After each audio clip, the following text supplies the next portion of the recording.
అధ్యక్ష, ధన్యవాదాలు ఈ అవకాశం ఇచ్చినందుకు.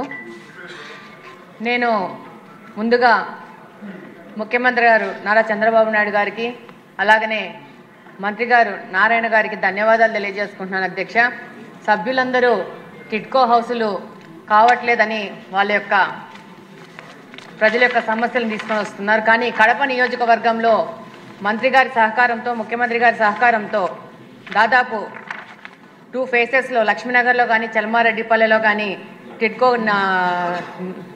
టిడ్కో గృహాల నిర్మాణం శరవేగంగా జరుగుతోంది. అధ్యక్ష, లక్ష్మీనగర్లో దాదాపు పూర్తిగా వచ్చింది. అధ్యక్ష, దాదాపు 992 గృహాలు పూర్తిగా మౌలిక వసతుల కల్పన కూడా జరిగి ప్లాంటేషన్ కూడా స్టార్ట్ అయ్యి అక్టోబర్ 2 కల్లా రెడీ అయ్యే విధంగా మా కార్పొరేషన్ సహకారంతో ముందుకెళ్తున్నాం. అధ్యక్ష, అలాగనే డిసెంబర్ నాటికి బ్యాలెన్స్ 1440 ఇళ్లతో మొత్తంగా 2432 ఇళ్లు ముఖ్యమంత్రి గారి చేతుల మీద ఓపెనింగ్ చేసేందుకు ఒక పండుగ వాతావరణంలో దీన్ని ముఖ్యమంత్రి గారి చేతుల మీదుగా లబ్ధిదారులకు అందే విధంగా నారాయణ గారి సహకారంతో ముందుకెళ్తున్నాం. అధ్యక్ష, ఈ అవకాశం ఇచ్చినందుకు ధన్యవాదాలు తెలియజేసుకుంటున్నాను. అధ్యక్ష, అది అయిపోయింది. అధ్యక్ష, ఈ టిడ్కో హౌసెస్ 2014-19లో 7,01,441 రాష్ట్రానికి ఆ రోజున్న కేంద్ర ప్రభుత్వం రాష్ట్ర ప్రభుత్వం కలిసి శాంక్షన్ చేయడం జరిగింది. అధ్యక్ష, అందులో 5,14,000 యాక్చువల్గా అడ్మినిస్ట్రేటివ్ క్లియరెన్స్ తీసుకొని టెండర్లు పిలవటం జరిగింది. అయితే గత ప్రభుత్వం వచ్చి దాన్ని 2,61,640కి కట్ చేసింది. కట్ చేసిన అది కూడా పూర్తి చేయలేదు. అయితే మళ్ళీ ఈ ప్రభుత్వం వచ్చిన తర్వాత మొత్తం 163 ప్లేసులు యాక్చువల్గా ఈ టిడ్కో హౌస్ జరుగుతున్నాయి. అధ్యక్ష, అందులో 51 ప్లేసులు అంతకుముందే పూర్తయినాయి. 112 ప్లేసులు ఇప్పుడు పూర్తి చేయాల్సింది ఉంది. అధ్యక్ష, ఈ 112 ప్లేసుల్లో లాస్ట్ 4 monthsలో ఈ కాంట్రాక్టులకి 280 కోట్లు పే చేసాం. అధ్యక్ష, ఎవరైతే ఇప్పుడు వర్క్ చేస్తున్నారో ఆ కాంట్రాక్టులకి.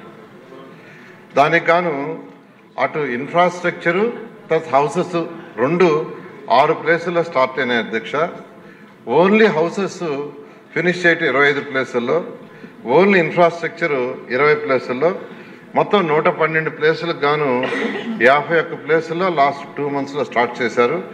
ఇంకా 61 ప్లేసుల్లో స్టార్ట్ చేయాల్సి ఉంది. అది నెక్స్ట్ మంత్ ఎండింగ్ లోపల వాళ్ళు స్టార్ట్ చేస్తామని యాక్చువల్గా కాంట్రాక్టులు చెప్పడం జరిగింది. ఏదైతే విష్ణుకుమార్ రాజు గారు శాసనసభ్యులు అడిగారో కాంట్రాక్టులకి పెండింగ్ బిల్స్ కానీ వాళ్ళకి ఇవ్వాల్సిన లయబిలిటీస్ కానీ మొత్తం 3,664 కోట్లు ఉంది. అధ్యక్ష, 3,664 కోట్లు పే చేయాల్సింది ఉంది. అది కాకుండా వర్క్ పూర్తి చేయాలంటే 2,100 కోట్లు కావాలి. అధ్యక్ష, అదేవిధంగా రీఫండ్ ఏదైతే 1,50,000, 50,000, 25,000 జగన్మోహన్ రెడ్డి గారు ఒక జీవో చెల్లిపోయారు, డబ్బులు ఇవ్వాల, దానికి 375 కోట్లు. సో ఈ ప్రాజెక్ట్ పూర్తి కావాలంటే 6,139 కోట్లు కావాలి. అధ్యక్ష, దానికి గాను హట్కోలో లోను యాక్చువల్గా రిక్వెస్ట్ చేయడం జరిగింది. వాళ్ళు 4,500 కోట్లు ఇవ్వడానికి యాక్సెప్ట్ చేశారు. అయితే FRBM లిమిట్ ఇప్పుడు ప్రజెంట్ స్టేట్ గవర్నమెంట్ ఇవ్వలేనందువల్ల అది హోల్డ్ అయితే దాన్ని ఆల్టర్నేటివ్ వేలో ఇచ్చేట్టుగా అంటే ల్యాండ్స్ మార్టిగేజ్ మీద ఇస్తామని చెప్పారు. దానికి కానీ ఈరోజు కలెక్టర్ గారి దగ్గర దాదాపు 800 ఎకరాల లక్షలు సేకరించాం. మరొక 200 ఎకరాలు సేకరించి సబ్మిట్ చేస్తే ఆ 4,500 రిలీజ్ చేస్తారు. అధ్యక్ష, అది రిలీజ్ చేస్తే ఈ యొక్క కాంట్రాక్టులకు ఏదైతే 3,664 కోట్లు ఇస్తూ ఈ వర్క్ పూర్తి చేయడం జరుగుతుంది. అధ్యక్ష, ఓకే అండి. సార్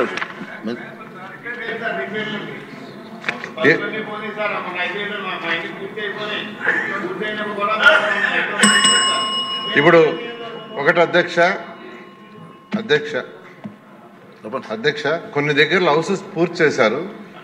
అయితే హ్యాండ్ ఓవర్ చేసుకోమంటే యాక్చువల్గా అక్కడ అధికారులు చేసుకోవాలి. ఈ మధ్య ఇన్స్ట్రక్షన్ ఇచ్చాం, ఎవ్రీ సాటర్డే ఎన్ని హౌసెస్ కంప్లీట్ అయితే అన్ని హ్యాండ్ ఓవర్ చేసుకుని శాసనసభ్యులకు చెప్పండి, వాళ్ళు యాక్చువల్గా అలాట్ చేస్తారని యాక్చువల్గా చేయడం జరిగింది. అధ్యక్ష, దాని మీద కూడా ఇంకా సీరియస్గా చర్యలు తీసుకుంటారు. సార్ సార్ ప్లీజ్ సార్, మంత్రి గారు మీకు పర్లేదు కొంచెం.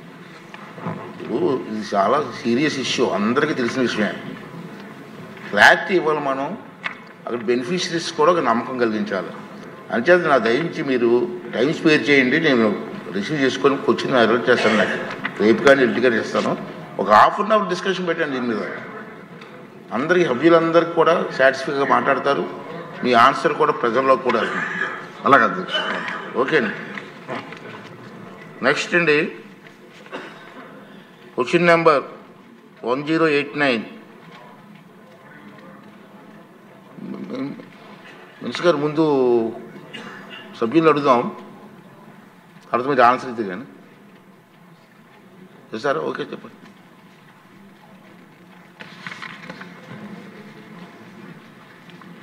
ధన్యవాదాలు అధ్యక్ష.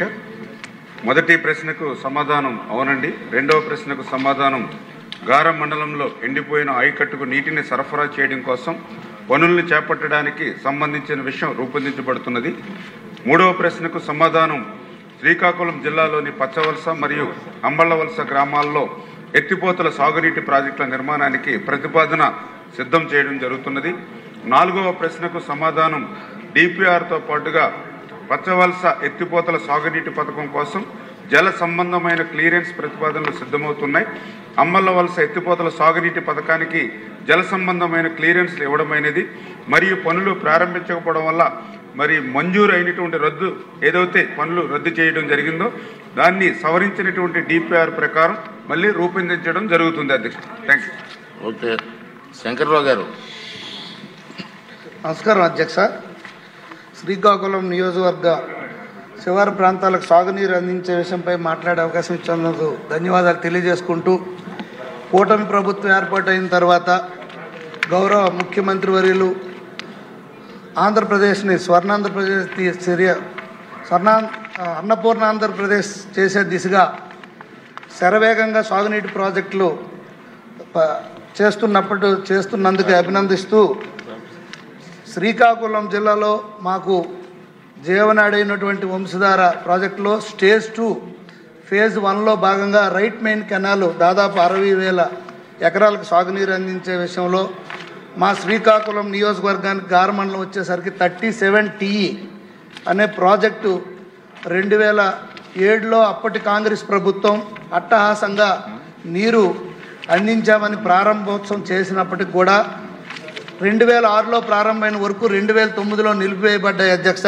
దానివల్ల 4,600 పైచీలకు ఎకరాలకి నీరు లేని పరిస్థితి అధ్యక్ష. ఓన్లీ ఎక్స్కవేషన్ మాత్రమే జరిగింది. అయితే దానికి గౌరవ మంత్రివర్యుల దృష్టికి తీసుకెళ్ళడం జరిగింది. అధికారుల దృష్టికి తీసుకువెళ్తే 10.10 కోట్లతో మళ్ళీ ప్రతిపాదనలు సిద్ధం చేసినప్పటికీ అధ్యక్ష అది మళ్ళీ ఆ కాంట్రాక్ట్ ఈ రోజు వరకు క్లోజ్ అవ్వలేదు అధ్యక్ష. చాలాసార్లు నేను విన్నవించుకోవడం జరిగింది. మరి అధికారులు నిర్లక్ష్యం మూలంగా దీన్ని పట్టించుకోవట్లేదు. ఎందుకంటే సుమోటోగా దీన్ని ఈఓటి ఎస్సీ పరిధిలో దీన్ని క్లోజ్ చేయాలి అధ్యక్ష. అప్పుడే కొత్త టెండర్లకు వెళ్లాల్సి వస్తుంది. సో ఇక్కడ మాకు ధవళేశ్వరం నుండి ఎస్సీ గారు రావడం వల్ల మాకు ఫుల్ టైం ఎస్సీ గారు లేని పరిస్థితి కూడా మాకు ఇది ఒక లోపం అధ్యక్ష.